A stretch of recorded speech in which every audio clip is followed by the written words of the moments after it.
पिछले कई हफ्तों से हम ये बातों को देख रहे हैं कि हमें अपने डर के ऊपर विजयी होना है। और उस बात को देखते हुए हमने दो विषयों को देख लिया है। दो कौन कौन से थे विषय? Fear of man, fear of change, बदलाव से डर और मनुष्य का डर जो है, उन दोनों विषयों के ऊपर हमने बात किया। आज हम तीसरे विषय की ओर जाएंगे और तीसरा विषय जाने से पहले मैं फिर से एक और बार यशायाह नबी उसका 41 उसका 10वां वाक्य फिर से पढ़ बुलाना चाहूँगा। उसको हम पढ़कर फिर आज के विषय में हम जाएंगे। मत डर, क्योंकि मैं तेरे संग हूँ। क्योंकि मैं तेरे संग हूँ। इधर उधर मत ताक, इधर उधर मत ताक, क्योंकि मैं तेरा परमेश्वर हूँ। मैं तेरा परमेश्वर, मैं तुझे दृढ़ करूँगा, मैं तुझे दृढ़ करूँगा और तेरी सहायता करूँगा, और तेरी सहायता करूँगा। अपने दर में दाहिने हाथ से, अपने धर में दाहिने हाथ से मैं तुझे संभाले रहूँगा। मैं तुझे संभाले रहूँगा। Praise the Lord. आज का जो डर है जिसके ऊपर हमें विजयी होना है वो है फियर ऑफ फेलियर, पराजय का डर। हम जब डर पहले ही हमारे अंदर आ जाता है कोई भी कार्य करने से पहले कि हम उसमें सफलता प्राप्त नहीं करेंगे, ये डर के साथ अगर हम करना शुरू कर दें तो फिर हमारा जीवन भी खत्म हो जाएगा या जीवन हम जी नहीं पाएंगे। क्योंकि कई बार कई लोग इस तरीके से बोलते हैं, मैं एक पिता के रूप में या माता के रूप में जो है मैं सक्सेसफुल नहीं हुआ, मेरे बच्चे ऐसे हो गए वैसे हो गए, इसलिए मैं फेल्ड एज अ पेरेंट, ऐसा भी डायलॉग मारते हैं। कुछ बच्चे बोलते हैं कि मैं एक अच्छा बच्चा नहीं बन पाया, मैं अपने बाप का या मम्मी की बातों को नहीं मान रहा था, तो इस वजह से मैं एक अच्छा वो भी नहीं हो बच्चा नहीं बन पाया, एक अच्छा स्टूडेंट भी नहीं बन पाया, एक छात्र भी अच्छा नहीं बन सका, मैं अच्छे से पढ़ाई नहीं कर सका, अच्छे तरीके से मैंने मार्क्स स्कोर नहीं करे, अच्छे तरीके से जो कॉन्सेप्ट जिस समय में मेरे को सिखाए जा रहे थे उस समय मैंने किया नहीं। और ऐसे ही कई बार लोग कहते हैं कि मैं एक अच्छा दोस्त नहीं बन पाया, मैं अच्छा नैतिक रीति से या पारिवारिक रीति से या सामाजिक रीति से मैं अच्छा व्यक्ति नहीं हूँ। इस तरीके से भी कई लोग बोलते हैं। अगर हम कुछ कुछ और स्टेटमेंट्स को देखें तो डॉक्टर कहते हैं कि हमें दिन में कितने ग्लास पानी पीना चाहिए? ठीक है, 10 से 12 ग्लास। कितने लोग पीते हैं रोज कंटिन्यूसली रेगुलरली? मैं यहाँ तक 4 लीटर तक पानी पी जाता हूँ पूरे दिन में। तो रेगुलरली पीना चाहिए, लेकिन अगर नहीं पिए तो एक दिन भी छूट गया तो वो मैं फेलियर हूँ, मैं एक काम को पूरा नहीं कर सका, कि पानी भी मैं ठीक से नहीं पी सका। डेंटिस्ट क्या बोलते हैं? 2 बार ब्रश करना चाहिए, हर मील के बाद कुल्ला करना चाहिए। कितने लोग करते हैं? जरूर करते हैं। Praise the Lord. आप लोगों के दांत ज्यादा लंबे समय तक बचे रहेंगे, लेकिन मैं उनमें नहीं आता हूँ तो ऐसा भी कहते हैं। और कार स्पेशलिस्ट या मैकेनिक्स जो कहते हैं कि कभी भी गाड़ी आधी टंकी से कम पेट्रोल में नहीं चलाना चाहिए। लेकिन इसमें हम सभी गिरेंगे, क्योंकि हम तो जब तक रिवर्स रिजर्व में नहीं आ जाता है तब तक हम चलाते हैं। तो इस तरीके से भी कहते हैं। बैंक का एक रूल है, 1000, 1 या 3000, किसी बैंक में 3 का है, किसी बैंक में 1000 का है, कि आपके अकाउंट में उतना पैसा होना चाहिए, मिनिमम होना चाहिए। कितने लोग रख पाते हैं? मेरे से पूछो, मेरा तो नहीं रख पाता। तो मेरा तो जीरो बैलेंस वाला जो अकाउंट है उसमें तो ठीक चलता है। जिस अकाउंट में सैलरी नहीं जाती है उस वाले हमेशा फोन करके बोलते हैं, सर सफिशिएंट बैलेंस रखिए, सफिशिएंट बैलेंस रखिए, तो नहीं हो पाता है।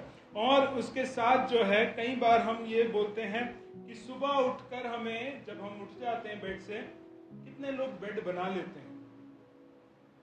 हाँ, मेरे को इस साइड से उम्मीद है कि ये लोग बना लेंगे। हमारे भाइयों के साइड में मैं पूछना चाहता हूँ, क्योंकि हम नहीं कर पाते हैं।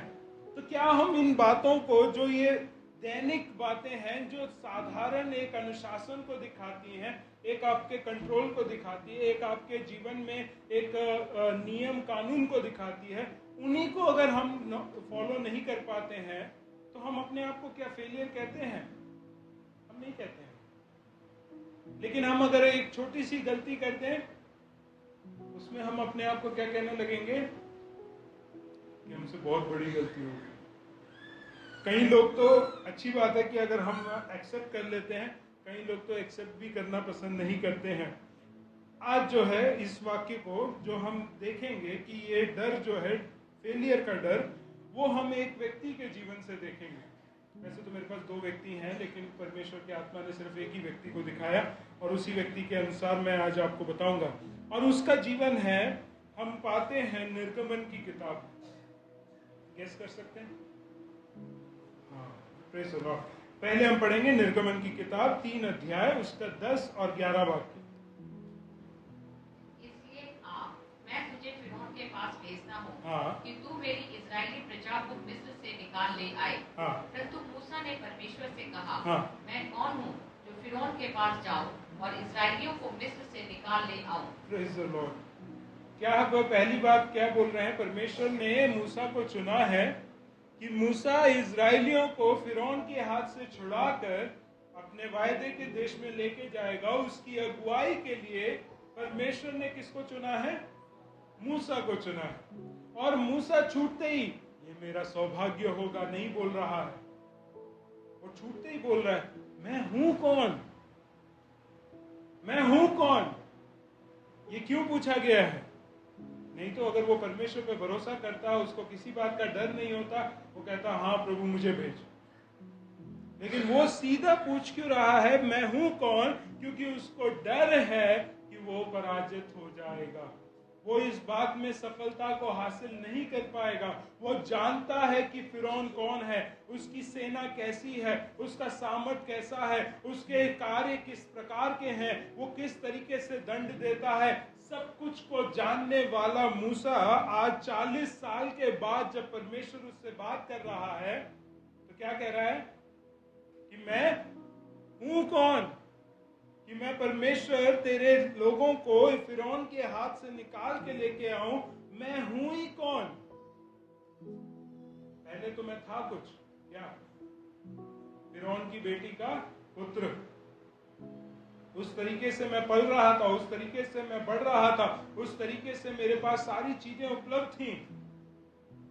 लेकिन अब मैं हूं कौन? मैं हूं कौन? और उस तरीके से परमेश्वर उसको समझाने की कोशिश कर रहा है कि तू कौन है उससे कोई मैटर नहीं रखता है, कि मैं कौन हूं उससे बहुत मैटर करता है। इसलिए परमेश्वर जब चुन रहा है तो वह आपकी उपलब्धियों को नहीं देख रहा है, आपकी योग्यताओं को नहीं देख रहा है, वो ये नहीं देख रहा है कि आप कितने सामर्थी हैं या आप कितने निपुण हैं, आप कितना बोल सकते हैं, आप कितना गा सकते हैं, आप कितना सेवा कर सकते हैं, आप कितना समय निकाल सकते हैं। उस बात से परमेश्वर को कोई लेना देना नहीं है। ये समझना शुरू करो कि जो भी कार्य परमेश्वर आपको सौंपता है उसमें सबसे पहले फेलियर के बारे में सोचने से बढ़कर आप इस बात को सोचें कि वो काम मुझे किसने सौंपा है। जब हम उस परमेश्वर पर अपने भरोसे को रखते हैं, अपने नजरों को लगाते हैं और उसके ऊपर आश्रित रहते हैं, फिर चाहे काम छोटा हो, फिर चाहे काम असंभव हो, हमें कोई फर्क नहीं पड़ता, हमें कोई डर नहीं है, हमें कोई भय नहीं है, क्योंकि परमेश्वर जो दे रहा है वो सामर्थी है। जब हम परमेश्वर के उन कार्यों के लिए अपने आप को शुरुआत करने के लिए सोचते हैं, हम ये सोच या ये डर हमारे अंदर ना आने पाए कि हम पराजित हो जाएंगे। मैं हूं ही क्या? मेरे पास है ही क्या? मैं क्या बोल सकता हूं? मैं क्या कर सकता हूं? मेरे पास कुछ नहीं है। सही में, बिल्कुल आपके पास कुछ नहीं है। लेकिन जो परमेश्वर आपको बना रहा है, अभिषेक दे रहा है, आपको एक कार्य के लिए अलग कर रहा है, वो सामर्थी है, वो आपको उपलब्धि दे सकता है। वो जब रास्ते खोल के देगा कोई बंद नहीं कर सकता है। वो जब आपको शब्द देगा तो आप बोलने में कभी हिचकिचाओगे नहीं, लेकिन उसको सामर्थ के साथ बोल पाओगे, क्योंकि परमेश्वर आपको सामर्थ देता है। तो सबसे पहला सवाल उसने पूछा है कि कौन है हम भी यही सवाल पूछते हैं परमेश्वर से। परमेश्वर कहता है, पतरस की पत्री में कहता है, क्या कहता है कि तुम कौन हो? हाँ हाँ हाँ हाँ, अच्छा है, बहुत अच्छा है, वाक्य बहुत हमें से अच्छे तरीके से आता है। हम याजकों के समाज हैं, हम उसकी प्रजा के लोग हैं। हम क्या हैं? स्वर्गीय स्थानों में बैठने के लिए नियुक्त किए हुए, चुने हुए, परमेश्वर के अलग किए हुए उसकी संतान बनकर इस संसार में रह रहे हैं। लेकिन फिर भी हम सवाल क्या पूछते हैं? मैं हूं। उसने अपना पुत्र दे दिया आपके लिए, उसने मृत्यु सह लिया आपके लिए, उसने अपना लहू बहाकर आपको खरीद लिया, मोल ले लिया है। और फिर भी हम पूछते हैं कि हम कौन हैं? शैतान तक आपसे पूछता है, तू कौन है? क्या हम ये बोलते हैं कि हम एक पराजित व्यक्ति हैं, हमारे अंदर कोई सामर्थ्य नहीं, हमारे अंदर कोई योग्यता नहीं, जो कुछ दिखता है वो सिर्फ यही दिखता है कि हमारी गलतियां दिखती रहती हैं? हम इसी तरीके से अपना जीवन बिताना चाहते हैं, हम इसी तरीके से अपने जीवन को आगे बढ़ाना चाहते हैं।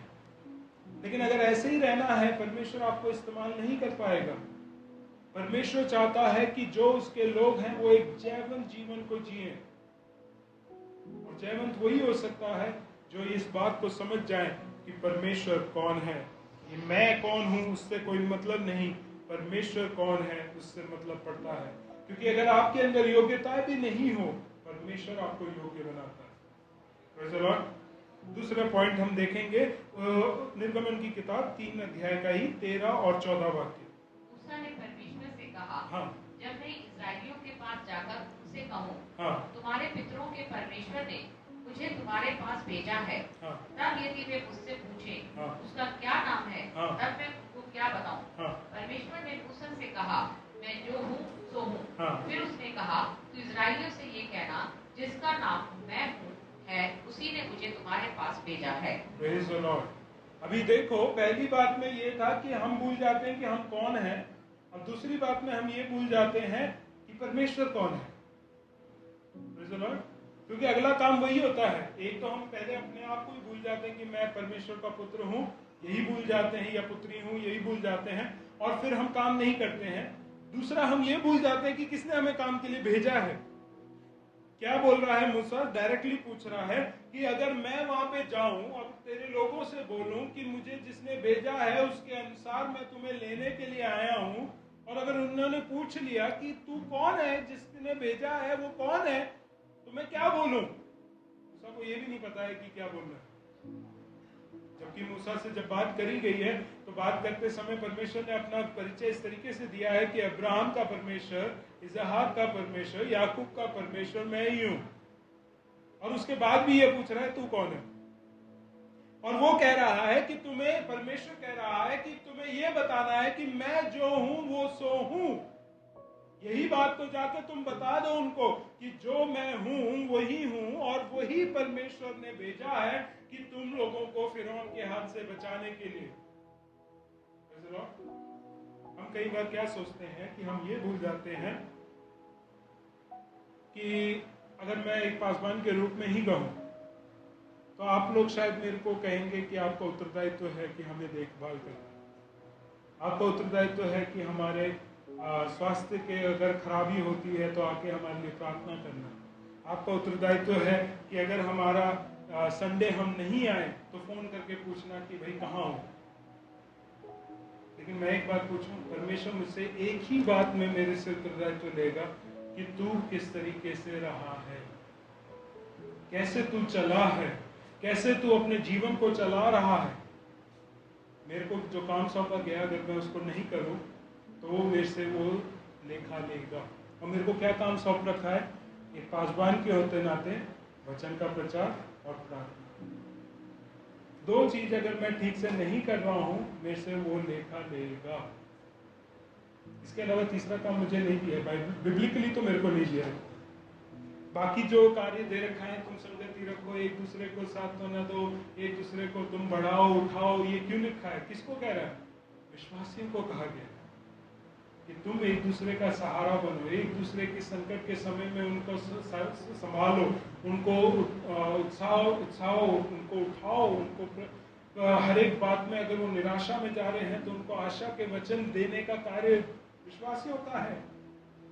एक दूसरे का सहारा बनना, एक दूसरे का बोझ उठाना पासवान को नहीं बोल रखा है, विश्वासियों को बोल रखा है। लेकिन हम विश्वासी आपस में नहीं बात करते हैं। हम विश्वासी आपस में एक दूसरे के जीवन में क्या चल रहा है वो पता ही नहीं रखते हैं, तो हम बोझ कब उठाएंगे? कभी भी नहीं, क्योंकि हमें पता ही नहीं है। और हम उस अज्ञानता में जो है अपने जीवन को अच्छे से बिताना जानते हैं कि जब तक पता नहीं तो हमने किया नहीं, और जानने की हमारी इच्छा है भी नहीं। कोई हमसे नहीं पूछता तो हम दूसरे से भी नहीं पूछते, है ना? क्योंकि मत्ती रचित सुसमाचार में लिखा हुआ है, जिस तरीके से तुम चाहते हो कि लोग तुम्हारे साथ बर्ताव करें वैसा ही तुम भी उनके साथ करो। हम उस वाक्य को पूरे अच्छे तरीके से, पूरी निष्ठा के साथ हम उसका आज्ञा का पालन करते हैं, और इसलिए हम भी नहीं पूछते, ना हम उम्मीद करते हैं कि लोग हमसे भी पूछें।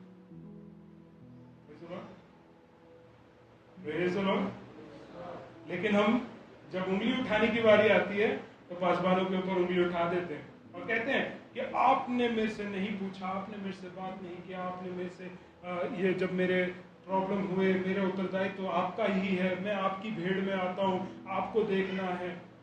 तो मैं समझाना चाहता हूँ कि आप परमेश्वर की भीड़ में आते हैं। भूलो मत कि आप किसके हो, किसने आपको चुना है, किसने आपको उद्धार दिया, किसने वायदा किया है कि वो अपने पुत्र को वापस भेजेगा और आप उसके साथ जाओगे। मास्टर आशीष ने नहीं किया। आपका उत्तरदायित्व परमेश्वर के साथ है। ये सवाल जब पूछा गया तो एक बात मैं बताना चाह रहा हूँ। क्यों? क्योंकि इस हफ्ते में मेरे से किसी एक विश्वासी ने पूछा, मैं नाम नहीं लूंगा, कि भैया हमारे कलीसिया का नंबर कम होता जा रहा है, इसके लिए कुछ करना पड़ेगा। मैंने कहा मैं तो अपनी तरफ से कर रहा हूँ, आप क्या कर रहे हो? मैं प्रार्थना कर रहा हूँ, क्योंकि मेरे को और कोई काम नहीं बोला है। हमें परमेश्वर के वचन के अनुसार अगर कार्य करना है तो विश्वासियों को जागृत होना पड़ेगा। आप लोग सुसमाचार नहीं सुना रहे हो, आप लोग सेवकाई में अपना हाथ नहीं बटा रहे हो, आप यही बोल रहे हो ये सेवकाई जो है वो एक पासबान की है, उस पासबान को ही करने दो, हमें कुछ करने की जरूरत नहीं है। हम सिर्फ आएंगे, गिनती का दिखा देंगे, चेहरा दिखा के, ताली बजा के यहाँ से हम निकल के चले जाएंगे, दैट्स इट। मैं कहना चाहता हूँ जो महान आज्ञा यीशु मसीह के द्वारा दी गई है वो पासबानों को नहीं दी गई है, उसके सभी चेलों को, उसके सभी पुत्रों को, भाइयों बहनों को दिया गया है जो मसीह के कहलाते हैं। उनसे कहा गया है कि जाओ सुसमाचार सुनाओ और लोगों को प्रभु यीशु मसीह, पिता परमेश्वर, पवित्र आत्मा के ऊपर विश्वास दिलाकर, उन तीनों के ही नाम से बपतिस्मा देकर, उनकी सारी बातों को जो उनको लिखी गई हैं, जो उन्होंने करके दिखाई हैं, उन बातों को मानना सिखाओ। Praise the Lord। यहाँ पे दुख होगा, हमें थोड़ा सा लगेगा, क्योंकि हम ये काम नहीं कर रहे हैं, क्योंकि हम ये भूल जाते हैं कि परमेश्वर कौन है। जो परमेश्वर पुराने नियम में था, जो परमेश्वर नए नियम की कलीसिया के साथ था, वही परमेश्वर आपका भी परमेश्वर है। Praise the Lord। हर एक व्यक्ति अपने आत्मिकता, अपनी धार्मिकता के लिए जिम्मेदार है, क्योंकि हर एक को अपना क्रूस उठाकर नित्य दिन उसके पीछे चलना है। हम कलीसिया में इसलिए नहीं आ रहे हैं क्योंकि पासबान बोल रहा है कि कलीसिया में आओ, क्योंकि वचन हमें सिखा रहा है कि कलीसिया में। हम इस कलीसिया में वचन को क्यों प्राथमिकता दे रहे हैं? क्योंकि ये परमेश्वर के द्वारा दिया गया हुआ वचन है। Praise the Lord। Praise the Lord। आवाज कम आएगी मुझे पता है, क्योंकि हम इस वचन को मानना इसलिए नहीं चाह रहे हैं क्योंकि हम ये बोल देंगे कि पासबान ने हमारे लिए प्रचार नहीं किया था, इसलिए हमने उसको अनुकरण नहीं किया। वचन आपके हाथों में है, वचन आप पढ़ सकते हैं। समझ या ज्ञान की कमी है तो परमेश्वर कहता है तुम मुझसे मांगो, और परमेश्वर कह रहा है मैं उदारता से देता हूं। जब परमेश्वर देने के लिए तैयार है, आप पढ़ने वाले तो बनो, आप तैयार तो हो कि मैं परमेश्वर आपका वचन पढ़ के समझना चाहता हूं, तभी तो वो कार्य करेगा। आप करना नहीं चाहते, आप बंद रखते हैं, बाइबल वहां पे रखी हुई है, बिल्कुल सजी हुई है, सिर्फ संडे को हम सुबह धूल झाड़ कर लेके आ जाते हैं। अगर हमें मसीहत में रहना है तो ऐसे मसीह लोग स्वर्ग तो नहीं जाएंगे। जो वचन को नहीं जानते, वचन के अनुसार नहीं चलते, आत्मा के अनुसार नहीं चलते, वो कैसे स्वर्ग पहुंचेंगे? वहां पे लिखा हुआ है कि तुम ये बात को स्मरण दिलाना कि मैं जो भेजने वाला है वो कौन है, क्योंकि जब तक तुम ये बात को नहीं पहचानोगे कि भेजने वाला परमेश्वर कौन है, तब तक आप उस कार्य को प्राथमिकता नहीं दोगे, कार्य नहीं करोगे। अगर मान लो कि स्कूल में मेरे प्रिंसिपल ने अगर एक मेमो लिख के दे दिया कि ये काम तुम्हें करना है, तो मैं क्या नकार सकता हूं? मैं पूछ सकता हूं ये प्रिंसिपल कौन होता है? जिस दिन मैंने वो सवाल पूछ दिया ना, उसी दिन दरवाजे के बाहर मुझे खड़ा कर देंगे, तुम यही सही हो। क्योंकि हमें पता होना चाहिए कि कौन हमें वो कार्य सौंप रहा है, और उस कार्य को करने की प्राथमिकता हमारे लिए बनती है कि वो मेरा मालिक है, वो मेरा प्रभु है, वो मेरा परमेश्वर है, जिसने मुझे कहा है कि मुझे ये कार्य करना है। Praise the Lord. Praise the Lord. प्रभु को पहचानो कि प्रभु कौन है, तब हम अपने इस पराजय वाली सोच से हम बाहर निकल के आ सकते हैं। तीसरा बात जो हम देखेंगे वो ये देखें, निर्गमन की ही किताब 4 अध्याय उसका 1 से लेकर 7 वाक्य। मूसा ने उत्तर दिया, हाँ। वे मेरा विश्वास नहीं करेंगे, हाँ। और ना मेरी सुनेंगे, हाँ। वरन कहेंगे यहोवा ने तुझको दर्शन नहीं दिया। हाँ। यहोवा ने उससे कहा, तेरे हाथ में वह क्या है? हाँ। वह बोला, लाठी। हाँ। उसने कहा, उसे भूमि पर डाल दे। हाँ। जब उसने उसे भूमि पर डाला, हाँ। तब वह सर्प पर गई, और मूसा उसके सामने से भागा। हाँ। तब यहोवा ने मूसा से कहा, हाथ बढ़ाकर उसकी पूंछ पकड़ ले, हाँ। ताकि वे लोग विश्वास करें कि तुम्हारे पितरों के परमेश्वर अर्थात अब्राहम का परमेश्वर, इसहाक के परमेश्वर और याकूब के परमेश्वर यहोवा ने तुझको दर्शन दिया है। हाँ। जब उसने हाथ बढ़ाकर उसको पकड़ा, तब वह उसके हाथ में फिर लाठी बन गई। फिर यहोवा ने उससे यह भी कहा, अपना हाथ छाती पर रखकर ढाप। अतः उसने अपना हाथ छाती पर रखकर ढाप लिया। फिर जब उसे निकाला, तब क्या देखा कि उसका हाथ कोढ़ के कारण हिम के समान श्वेत हो गया है।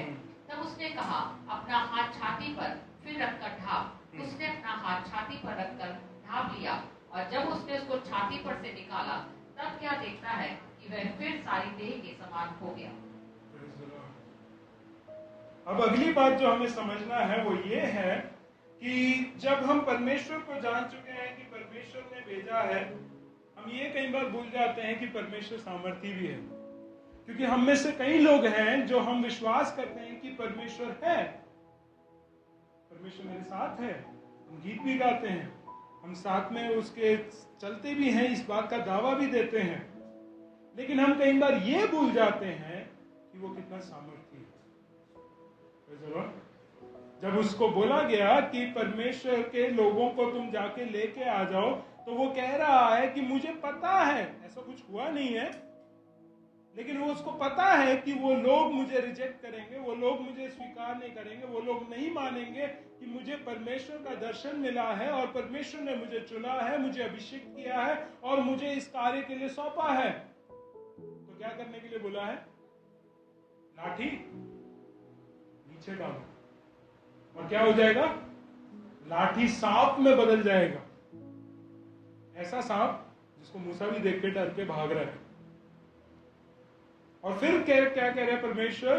तू उसके पूंछ से उसको पकड़, और वो फिर से लाठी बन जाएगी। हम कई बार क्या सोचते हैं कि हमारा कोई भी काम सौंपा जाए हमारे सामने, तो हम सबसे पहले क्या करते हैं? हम लॉजिकली क्या करते हैं? हम सोल्यूशन नहीं देखना चाहते। हम क्या करते हैं लॉजिकली? हम प्रॉब्लम देखना चाहते हैं, इसमें मेरे को प्रॉब्लम क्या क्या आएगी। अगर आज मैंने बोला कि आपको कल जाकर किसी एक जगह पे जाके सुसमाचार सुनाना है, पहले बोलेंगे भैया कैसे जाएंगे? कौन लेके जाएगा, कौन हमारे साथ होगा, कितने लोग जाएंगे, क्या बोलना है, कैसे बोलना है, सब कुछ पूछेंगे, है ना। हम ये नहीं बोलेंगे अच्छा वहां जाना है, ठीक है मैं जाऊंगा, वहां पे फुल स्टॉप नहीं होगा। हमें डिटेल्स चाहिए, वहां पे कोई हमें रिसीव करेगा, वहां पे हमारे साथ कोई होगा, वहां का लोकल कोई बंदा होगा कि नहीं। ये सब सोच के अगर हम सेवकाई करने जा रहे हैं तो सॉरी, सेवकाई मत करो। हमारा सोच क्या है कि हम परमेश्वर के साथ तो जाने के लिए तैयार हैं, लेकिन हम ये भूल जाते हैं परमेश्वर ही सामर्थी है, उसी का साथ मेरे लिए काफी है। हम क्यों चाहते हैं कि परमेश्वर के दास हमारा वो लें, इंक्वायरिंग करते रहें पूरे हफ्ते में कि हम कहाँ हैं, कैसे हैं, क्या हाल में है, कैसे हाल में है। हम क्यों चाहते हैं? क्योंकि हमें मानवता पे भरोसा है कि भाई कोई तो आएगा, कोई इंसान तो मेरे बारे में कंसर्न करेगा। सृष्टि को बनाने वाला परमेश्वर तेरे बारे में चिंता करता है। इस सृष्टि की सारी चीजों से बढ़कर चिंता करने वाला परमेश्वर जब तुम्हारे साथ है, फिर तुम क्यों इंसान की ओर ताक लगाए बैठे हो और अपने आप को क्या कहते हो कि हम विश्वासी हैं।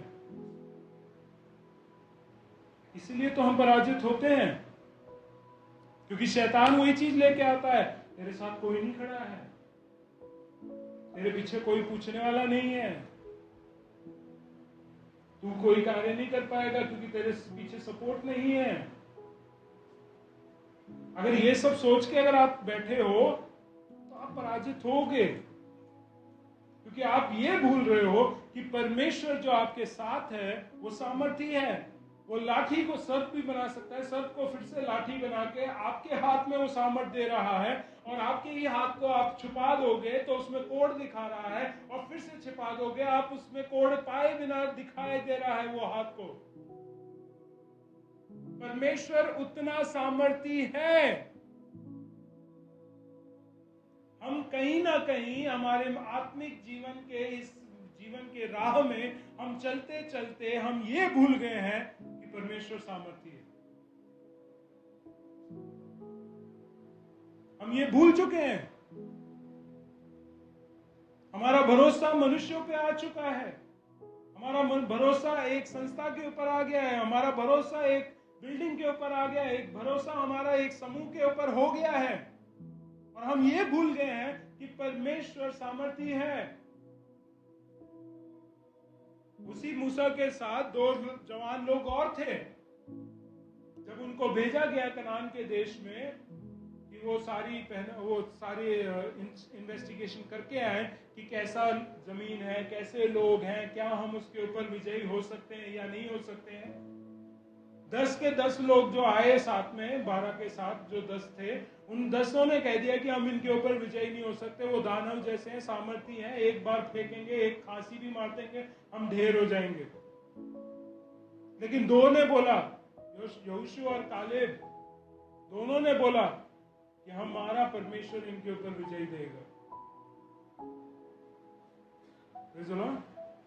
क्योंकि वो ये नहीं भूले थे कि परमेश्वर सामर्थी है, क्योंकि वो ये नहीं भूले थे कि मरुभूमि में जब परमेश्वर ने लाल समुद्र को 2 भागा था, वो ये बात को नहीं भूले थे।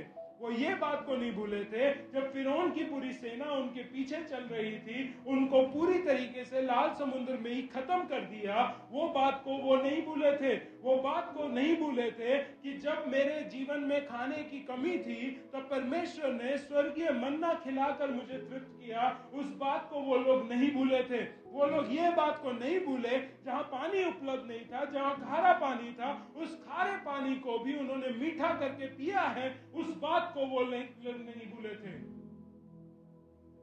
वो नहीं भूले कि परमेश्वर सामर्थी है। हमारे पराजय होने का कारण ही ये है कि हम ये भूल जाते हैं कि परमेश्वर सामर्थी है। पहचानो कि परमेश्वर की सामर्थ क्या है, क्योंकि वो हमारे हर एक समस्याओं के बीच में सलूशन नहीं ढूंढता है, वो खुद सलूशन बनता है।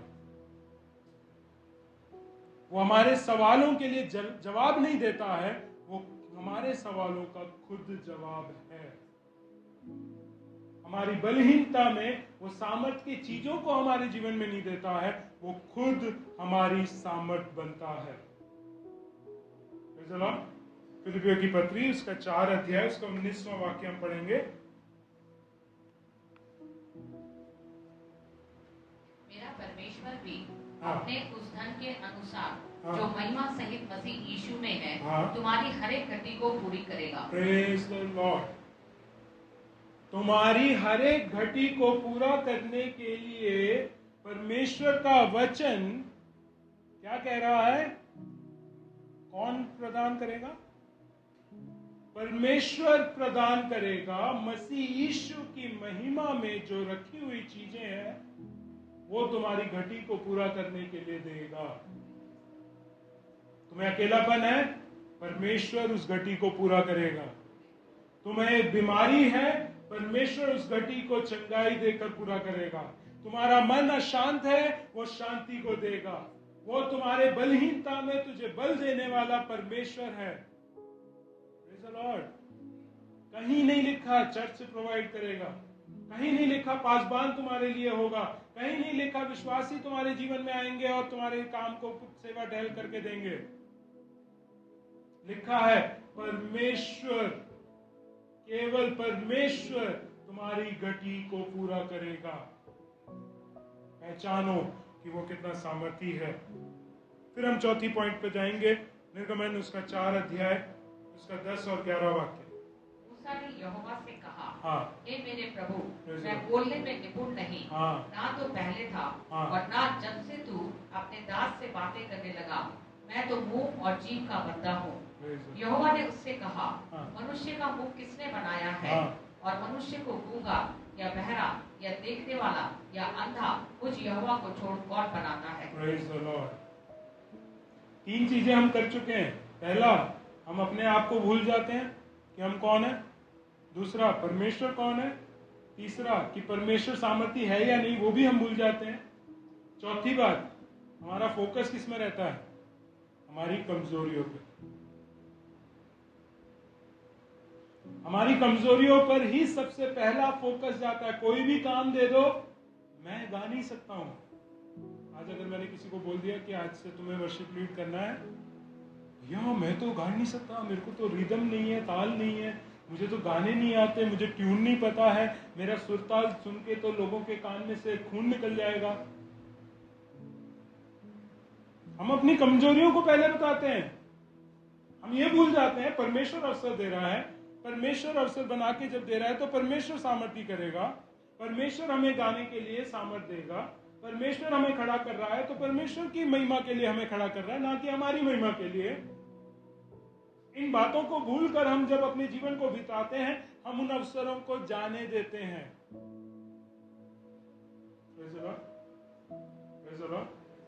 हम अपने जीवन में चाहते हैं कि हम अपने कमजोरियों के ऊपर ही नजर लगाए रखें। कौन चाहता है ये? आपके साथ साथ और एक जन है, शैतान वही चाहता है कि तेरी कमजोरियों पे तू ध्यान दे, क्योंकि तू जब तक कमजोरियों को देखता रहेगा वो अपने आप ही बहाना मार लेगा कि मैं ये काम नहीं कर सकता। तुम्हें पवित्र रहना है भैया, जब तक हम इस पाप में शरीर में है पाप तो होता रहेगा। मैं पवित्र कैसे रहूं? झूठ नहीं बोलना है भैया, सारी दुनिया बोलती है, सब लोग आशीषित हो रहे हैं, परमेश्वर किसी को दंड नहीं दे रहा है, अनुग्रह का समय है, थोड़ा झूठ मैं भी बोल लेता हूं। हम अपने आप के लिए हमारी कमजोरियों को हम ये बोलते हैं कि मैं तो कुछ कर नहीं सकता। क्यों? क्योंकि हमारा जो कमजोरियों के ऊपर अगर देखना है तो उससे क्या पता चलता है कि आप परमेश्वर को किस तरीके से देखते हैं। मैं कमजोर हूं तो मेरा परमेश्वर भी कमजोर है,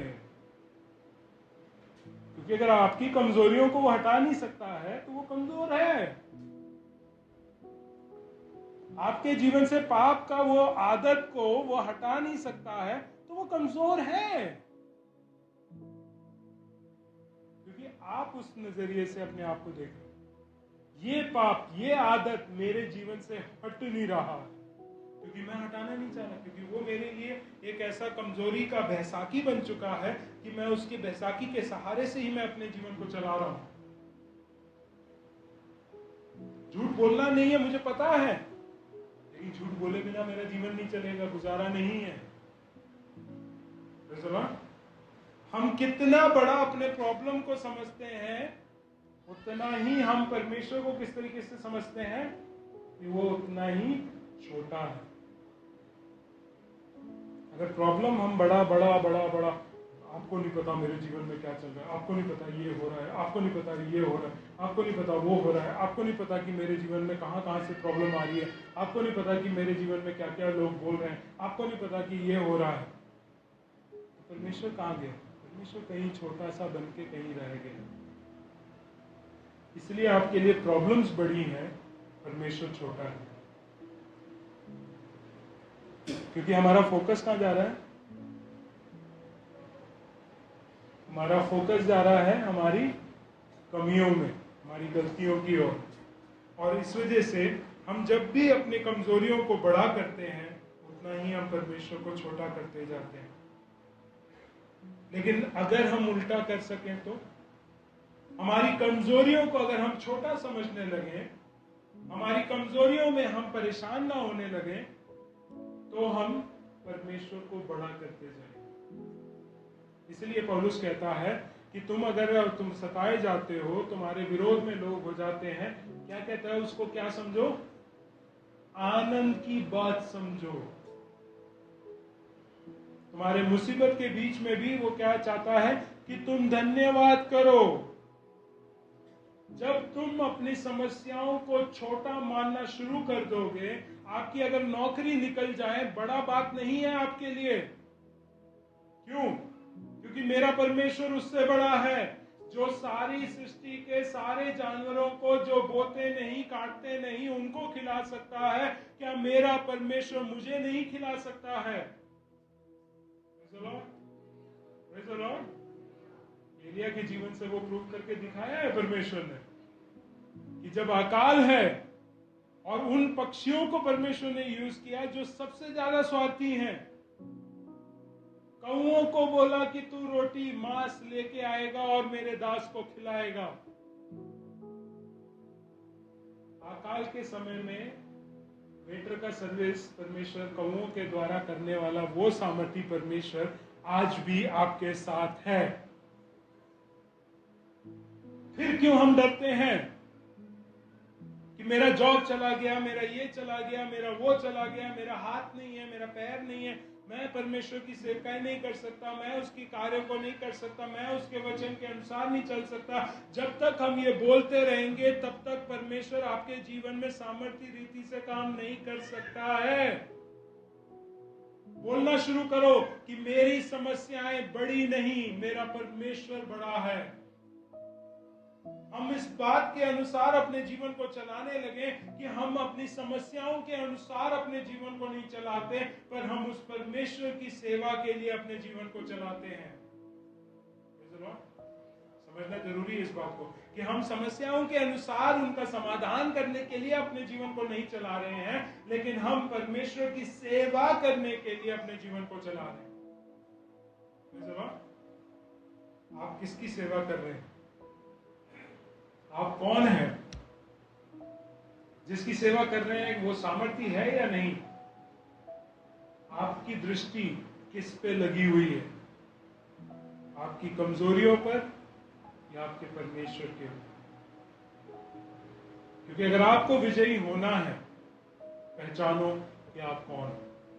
आप परमेश्वर की संतान, उसकी प्रजा हो, एक धर्मी याजकों का समाज हो, उसके चुने हुए, अलग किए हुए परमेश्वर के लोग। दूसरा, पहचानो कि परमेश्वर कौन? सर्वसामर्थी, सर्वज्ञानी, सर्वव्यापी, सर्वोच्च परमेश्वर, वो त्रिएक परमेश्वर आपका परमेश्वर। ना भूलो कि उसने क्या कार्य किए हैं, जो आपके अतीत में, आपके अनुभव में आपने देखा है कि कि परमेश्वर ने क्या क्या काम किए हैं। फिर ये ना भूलो कि परमेश्वर आज भी सामर्थी है, आज भी वो कार्य करता है, आज भी वो मरे हुओं से जिला सकता है, आज भी वो अंधों को आंखें, गूंगों को बोली, बहरों को कान सुनाई देना, वो सब कुछ कार्य को कर सकता है। लेकिन आपका विश्वास होना चाहिए कि परमेश्वर सामर्थी है। चौथी बात, अपने दृष्टिकोण को बदलो, देखने के नजरिए को बदलो। हम अपने बड़े छोटी प्रॉब्लम्स को हम बड़ा करके मैग्नीफाइंग ग्लास में से देखते हैं और बड़ा करके दिखाते हैं कि ये बहुत बड़ा है। हम में से कितने लोगों ने माइक्रोस्कोप यूज किया है मेरे को नहीं पता, लेकिन वो छोटे से एक सेल को बहुत बड़ा करके दिखाता है। और वही चीज हम करते हैं।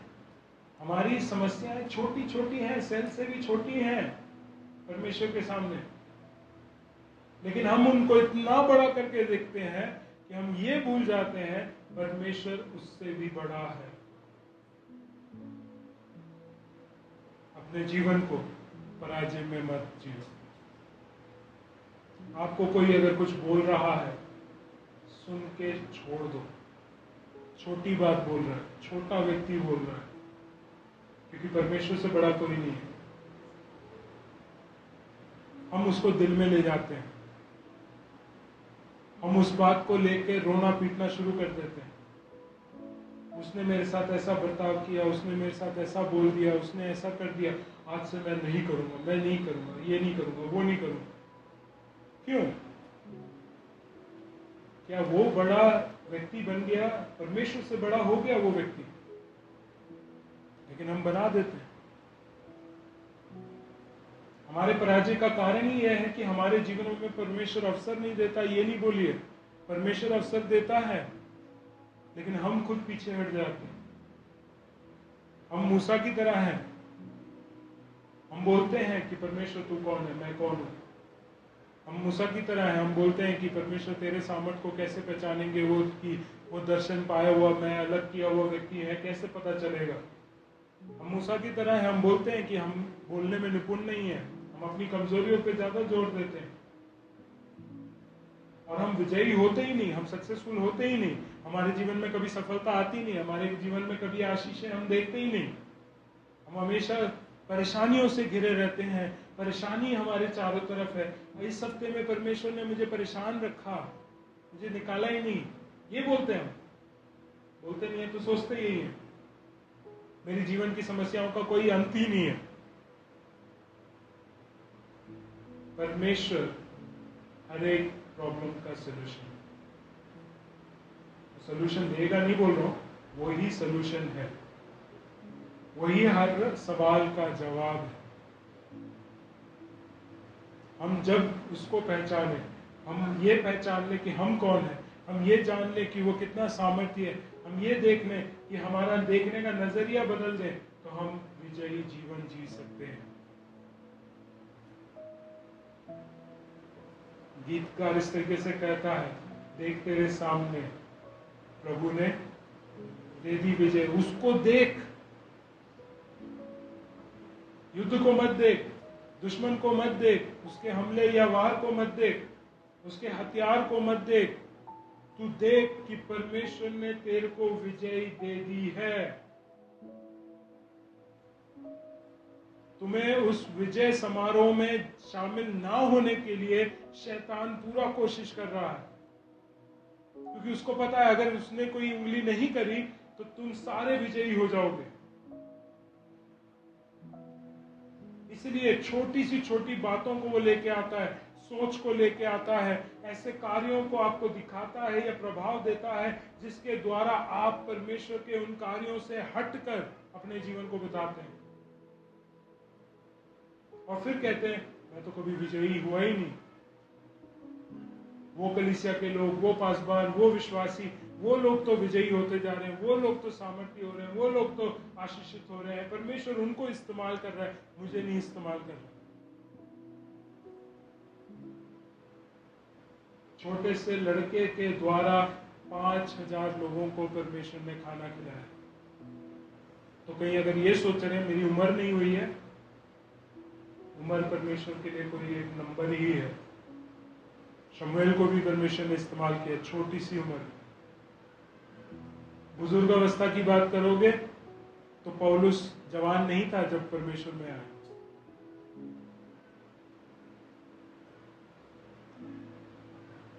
अब्राहम जवान नहीं था जब परमेश्वर में आया। हम ये बहाने अपने जीवन को देते हैं, अपने जीवन में बनाए रखते हैं, जिसके द्वारा हमारे जीवन में पराजय आता है। प्रभु के लिए एक जैवन जीवन जीना है, उसके लिए परमेश्वर ने हमें चुना है। आखिर में बस इतना ही मैं बोलूंगा, कभी भी हार मत मानना, क्विट नहीं करना कोई भी चीज को, क्योंकि क्विट करने से आप दिखा रहे हैं कि मैं एक पराजित व्यक्ति हूं। किसी भी परिस्थिति में जयवंत हो सकते हैं। आप बोलें कि मेरे डिपार्टमेंट में सारे हिंदू हैं, ठीक है, उधर भी परमेश्वर जयवंत करके दे। अगर आप बोलें कि आपका स्कूल हिंदू था, मैं बता दूं, मैं 4 साल हिंदू स्कूल में पढ़ा, मेरे ऊपर वो प्रभावित नहीं हुए, मेरे ऊपर जयवंत नहीं हुए। वो जब गायत्री मंत्र पढ़ते थे सुबह सुबह असेंबली में, मैं प्रभु की प्रार्थना करता था। तो परिस्थिति आपके जीवन में डिफाइन नहीं करती हैं कि आप पराजित हैं या नहीं। आप खुद डिफाइन करते हैं कि आप पराजित रहना चाहते हैं या जयवंत रहना चाहते हैं। हिंदी में कोई श्लोक है इस तरीके से कि चंदन की लकड़ियों के ऊपर सांप लिपटे रहते हैं, लेकिन चंदन की लकड़ी में कभी भी उनका विष नहीं पाया जाता। वो अपनी सुगंध को देते रहते हैं। पहचानो कि आप कौन हो, किस लिए बुलाए गए, किस लिए अलग किए गए। उस कार्य को पहचान कर किसने बुलाया है, वो कितना सामर्थ्य है, मैं उसकी नजरिए से अपने जीवन को जीत के चलने पाऊं।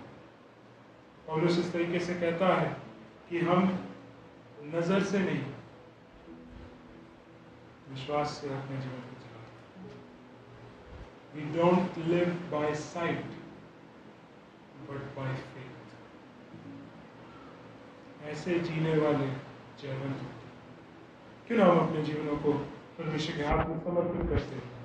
एक और डर के ऊपर हम जयवंत हो जाएं और एक जयवंत जीवन जीते हुए हम औरों को दिखाने पाए कि हमारा परमेश्वर हार, पराजय, निराशा, दुख, परेशानी में रखने वाला परमेश्वर नहीं, हमें एक जयवंत जीवन जीने वाला, जयवंत जय देने वाला परमेश्वर हमारे साथ है। उसने हमें विजय दे दी है, हमें उसे हासिल करना है और उसके अनुसार अपने जीवन को चलाना है। क्यों ना हम अपने जीवन को परमेश्वर के हाथ में समर्पित करते हुए हम प्रार्थना करें। स्वर्गीय पिता परमेश्वर, हम धन्यवाद के साथ आपके चरणों में आते हैं।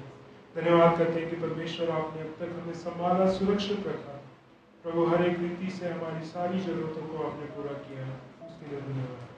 प्रभु खास करके हमारे जीवनों में जो अलग प्रकार के डर हैं, उनके ऊपर हमें विजयी दिला दे, ताकि हम एक डर वाला जीवन नहीं, हम हर बार ये विश्वास करने पाए कि तू हमारे साथ है, इसलिए हमें डरने की कोई बात है ही नहीं।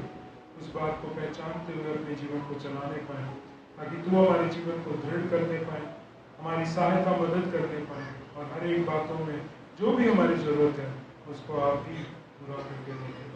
सारी बातों को आपके हाथों में देते हैं। आगे के समय जब जवानों की मीटिंग में हम जाते हैं, उसमें भी आपकी उपस्थिति होने के लिए हम प्रार्थना करते हैं। जितने लोग उसमें बैठते हैं, सहभागी होते हैं, परमेश्वर आप उनको आशीषित करने के लिए हम प्रार्थना करते हैं।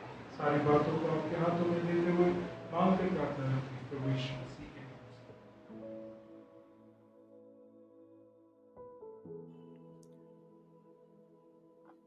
हम आशा करते हैं कि प्रभु ने आपको इस वचन के जरिए आशीषित किया है।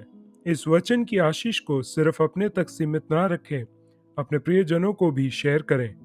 प्रभु आपके साथ रहें। जय मसीह की।